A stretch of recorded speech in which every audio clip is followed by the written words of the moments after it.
So mga kaibigan, inilabas na nga po ng Gilas Pilipinas ang 11-man roster nila na ipantatapat po sa lineup ng Latvia. Panibagong sistema ni Coach Timko na hindi ginamit sa tune-up game sa Turkets Poland, gagamitin sa Olympic Qualifying Tournament. And bago natin yan ipagpatuloy mga kaibigan ko, pa-like and subscribe po muna and pa-hit ng notification bell. Maraming salamat po. Well mga kaibigan, kasama sa updated lineup ng Gilas Pilipinas, si Japet Aguilar, Mason Amos, Justin Brownlee, Junmar Fajardo, Chris Newsome, Obtana, CJ Perez, Kiembao, Dwight Ramos, Kai Soto at Carl Tamayo. So sabihin na po natin na maraming big man etong Latvia, dalawa pong 7-footer nila isang 7'3 at 7'2. Samantalang 7-footer meron tayo isa lamang si Kai Soto yun mga kaibigan at nakaalalay naman etong si Junmar Fajardo bilang big man din ng ating Gilas Pilipinas. Tulad ng aking sinasabi mga kaibigan, 52 years pa last na naglaro ang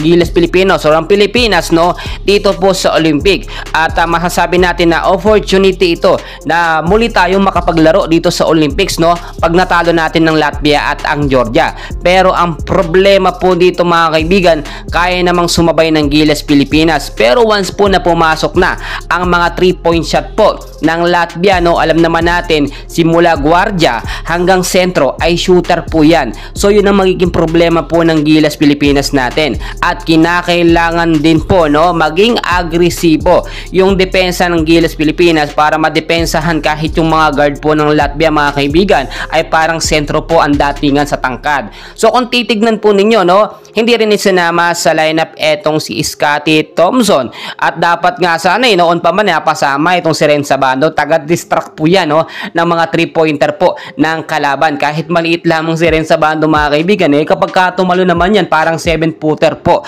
Yun po ang sinasabi ko na dapat noon. Pero syempre alam naman ni Coach Timko na mangyayari sa laban kontra sa Latvia sa Olympic Qualifying Tournament. Hindi na nga po gagamitin ni Coach Timko ang PBA style niya sa Hinebra dito sa Gilas Pilipinas. Bagkos European style po na laro ang gagamitin ni Coach Timko. Kasama din dyan ang triangle offense sa pangmalakasan natin. Tignan nyo mabuti mga kaibigan, Kai Soto at Junmar Fajardo posibleng ibabad sa first half ng game. Kapalitan etong si Japet Aguilar once po na mangpapagod tulad ni Kai Soto, mas maganda may katandem siya na magaling po na point guard, kagaya naman ng ginagawa ni Yuki dito kay Kai Soto doon sa Japan B-League. Mangyayari kasi dito, lalabas lamang ang galing ng ating Gilas Pilipinas player kung magagaling din po ang kanilang mga kakampi. Si Justin Brownlee, marami nang napatunayan mga kaibigan, kahit nga po doon sa tune-up game sa Poland, which is pang rank 15 po yun mga kaibigan, pang rank 37 ng Gilas Pilas ay nakapalag tayo kahit papaano. So may mga nagsasabi na malabo daw manalo ang Gilas Pilipinas. Hindi pa nga nagsisimula, pinapangunahan na po natin dapat suportahan natin ang Gilas Pilipinas. Dalawang sistema ang gagamitin yan ni Coach Timko mga kaibigan.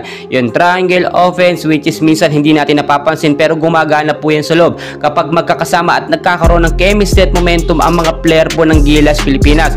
Yung European style po na laro ng Gilas Pilipinas na natutunan sa tune-up game kaya kung napapansin ninyo nung nakaraan ay sobrang galit na galit. Talagang si Coach Timko, first time natin nakita ang tutok na gano'n dito sa Gilas Pilipinas. Ibang lahi man, banyaga man itong si Coach Timko, pero yung pagpupursige niya na manalo ang Gilas Pilipinas at makapasok sa Olympics ay ganun na lamang po.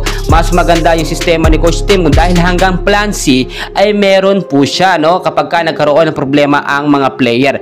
Kaya naman tuloy-tuloy yung suporta sa Gilas Pilipinas. Ang unang magiging laban po nila mga kaibigan abangan po natin yan and hopefully talaga manalo tayo sa panibagong sistema ni Coach Timko. Diyan lamang po kayo, please wag pong kalimutan mag-like and subscribe. Maraming